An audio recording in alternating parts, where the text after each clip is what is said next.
a very, very devastating turn of events. This is something, unfortunately, Nqobile, that takes place every single year. It's a discussion that we have continuously. But in terms of some of the solutions that need to be derived to protect the lives of young men going to get their initiation, what are the discussions sounding like there at the Commission?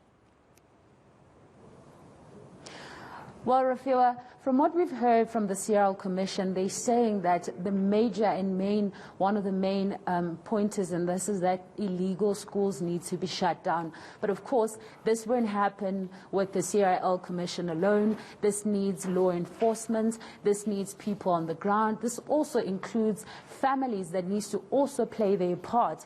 But that's not just that alone, Rafiwa. You would note that over 600 people have died. This is in a decade. Since 2006, 600 lives have been lost in these initiation schools, and this includes illegal and legal initiation schools. So the strategy that they are tabling right now also looks at the fact that this has been ongoing for quite some time. But I want to bring in my guest now to sort of give us first, I just want to say, so maybe let's start with what you have provided and what is it that you want to happen going forward?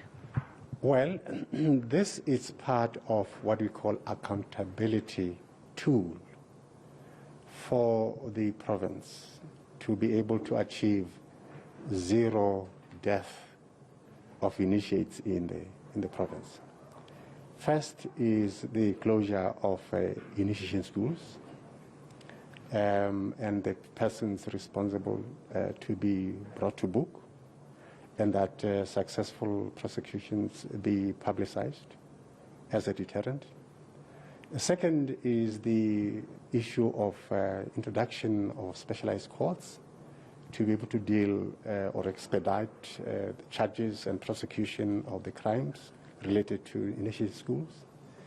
It is also the issue of the reports to the kings and queens so that they know what is happening in the environment. That will also ensure that the kings and queens are hands-on. There is an issue regarding the participation of women in Mbumba Yamakuskazi so that they can assist in safeguarding the health and safety of the initiates. And I hear you very well. That sounds like a strategy that could potentially work, but you speak about the closure, and this has been ongoing for quite some time. I just want to find out, how is it going to be different this time?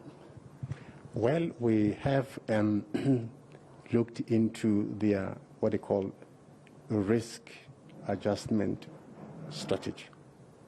And we feel that it has all the elements necessary if that strategy is implemented, necessary to curb and to bring about zero tolerance. Now, at stake here is not only the strategy, it is the trust and the efficacy of the strategy which must issue out in the desired outcome. And the desired outcome, in our view, is to make sure that we don't have deaths in the Eastern Cape. But how are we going to ensure that going forward? Because we're talking about consequences. How is that going to translate to the ground? Okay, consequences are at different levels. At the level of the provincial government, at the level of MECs, different departments, at the level of the House of Traditional Leaders, both national and provincial, and all of those play a pivotal role in bringing an end to this. Because this meeting yesterday, which I said it was a high-level meeting, which has a far-reaching, what we call recommendations, is that there is going to be what we call coordinated effort across the board.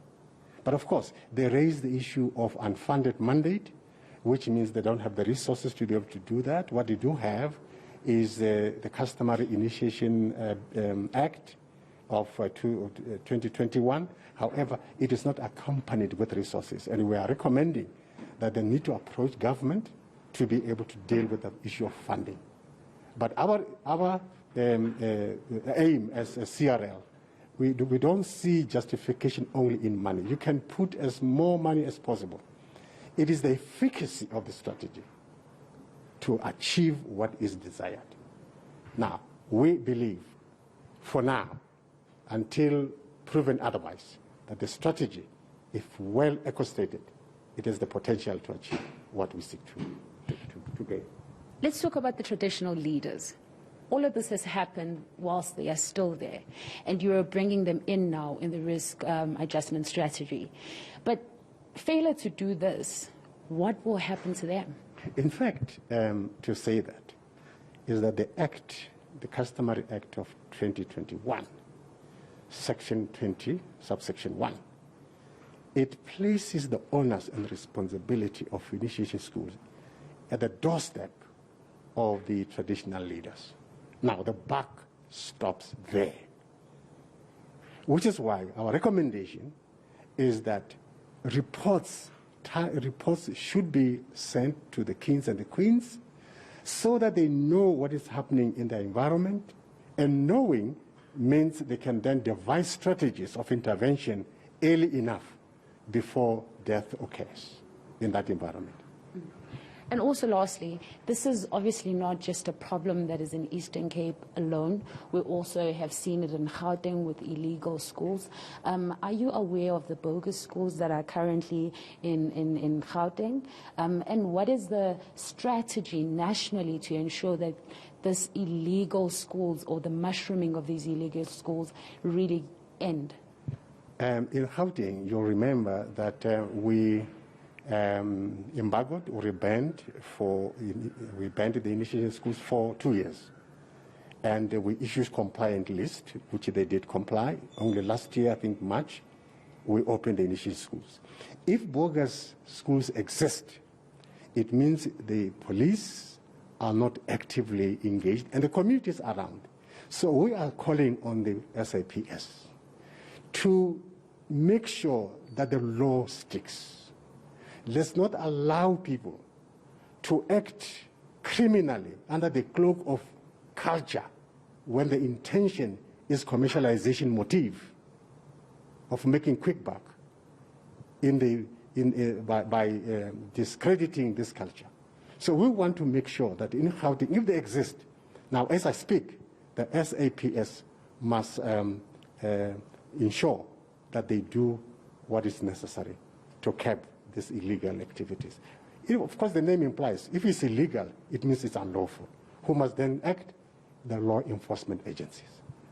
And as I let you go, I just want to know, have you spoken to the families of that have lost over 34 people? Not as yet, because of the agency. We wanted to go there in person, but because of the COVID-19 and other related things.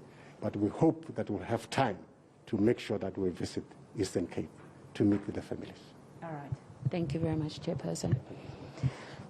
Well, Rafiwa, you heard it there from the chairperson of the CRL Commission. He says the buck stops with traditional leaders, and part of the risk adjustment strategy is that they're bringing in the traditional leaders, and they also need to be held accountable.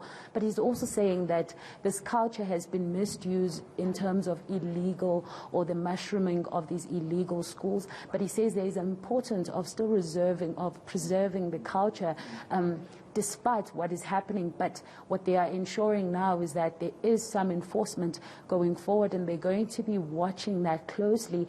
In the meantime, they're saying also, if there is the same situation in Gauteng, they are now calling on SAPS also to ensure that the law sticks. No, absolutely. We do need the law sticks, particularly when it comes to the lives of young people that are being lost very recklessly over the last few years. As you've just mentioned, about 600 deaths. It's very unacceptable. Nqobile Madlala, following that story about initiates who lose their lives very recklessly, many of them at illegal initiation schools.